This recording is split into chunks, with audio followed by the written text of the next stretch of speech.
اللہ کے محبوب علیہ الصلوۃ والسلام نے ایک بڑی خوبصورت بات ارشاد فرمائی، ذرا سنیے اور اس کا لطف لیجئے، اور حضور کے دیے گئے اس وعدے پہ دل کے قرار کا سامان کیجئے۔ اللہ کے محبوب علیہ السلام نے ارشاد فرمایا کہ من یکفر لی اللہ یسأل الناس شیئا، جو شخص مجھے اس بات کی ضمانت دے کہ وہ اللہ کے علاوہ کبھی بھی کسی سے کوئی سوال نہیں کرے گا، جب بھی کوئی مشکل ہوئی، جب بھی تکلیف ہوئی تو وہ سوال مالک کی دہلیز پہ کرے گا، وہ مصلی بچھائے گا اور رب سے کہے گا میرا مسئلہ یہ ہے۔ جو شخص مجھے یہ ضمانت دے کہ وہ اللہ کی دہلیز پہ اپنے سوال رکھے گا، اللہ کے علاوہ کسی سے نہیں کہے گا، اللہ کے محبوب فرماتے ہیں اتکفل لہ بالجنہ، میں اس کو جنت کی ضمانت دیتا ہوں۔ اور یہ روایت حضرت ثوبان رضی اللہ تعالی عنہ سے مروی ہے۔ حضرت ثوبان نے جب حضور سے یہ فرمان سنا تو انہوں نے کہا حضور میں ضمانت دیتا ہوں، میں زندگی بھر اللہ کے علاوہ کسی سے سوال نہیں کروں گا۔ اور صحابہ نے پھر اس پہ عمل کر کے دکھایا۔ صحابی کا کوڑا گرتا ہے اور وہ بھی گھوڑے سے نیچے اتر کے خود اٹھاتا ہے،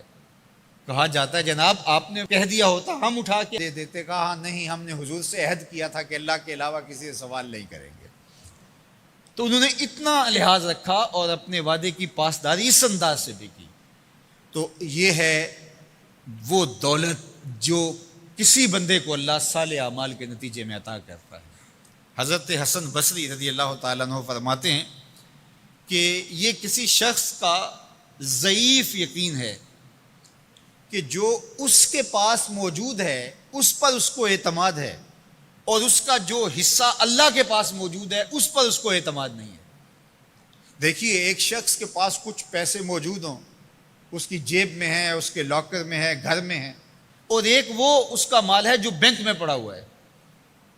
تو جس طرح وہ اپنے ہاتھ میں موجود پیسوں پر مطمئن ہوتا ہے، بینک میں پڑے ہوئے پیسوں پر بھی ایسے ہی مطمئن ہوتا ہے، کہتا ہے وہ بھی میرے ہی ہیں۔ تو جو شخص بینک میں پڑے ہوئے پیسوں پر تو مطمئن ہے، گھر میں موجود رقم پر تو مطمئن ہے، اس کے ہاتھ میں اس کی جیب میں جو ہے اس پر تو مطمئن ہے، اور اس کی قسمت کا جو ابھی اللہ کے پاس ہے اس نے ابھی اس کو دیا نہیں، اس پہ مطمئن نہیں ہے، تو حضرت حسن بصری فرماتے ہیں اس سے بڑھ کر ذوف یقین اور کیا ہوگا کہ جو اس کے پاس ہے، جس کو چرایا جا سکتا ہے، جس کو چور کھینچ سکتا ہے، جو گر سکتا ہے، جو چھینا جا سکتا ہے، اس پہ تو یقین کر رہا ہے کہ یہ میرا ہے، اور جو اس کا حصہ اللہ کے ہاں ہے اس پہ یقین نہیں کر رہا۔ تو کہا کہ اس سے بڑھ کر پھر اور ذوف کیا ہو سکتا ہے۔ اس لیے اپنی زندگی میں قناعت کا نور رکھنے والے ہی مطمئن زندگی گزارتے ہیں۔ ابن جوزی نے کہا تھا کہ جس شخص کی زندگی میں قناعت آ گئی اس کی زندگی مطمئن ہو گئی، اور جس شخص کی زندگی میں طمع آ گیا اس کی زندگی گھٹن کا شکار ہوگی، اذیت کا شکار ہوگی۔ حضرت سہل بن سعد الساعدی رضی اللہ تعالی عنہ سے یہ روایت مروی ہے کہ ایک شخص حضور کی خدمت میں آیا اور اس نے حضور سے ایک عجیب سوال کیا۔ اس نے کہا حضور مجھے کوئی ایسا عمل ارشاد فرما دیجئے کہ اگر میں وہ کروں تو مجھ سے اللہ بھی پیار کرے اور اللہ کی مخلوق بھی مجھ سے پیار کرے، ایک عمل ایسا بتا دیجئے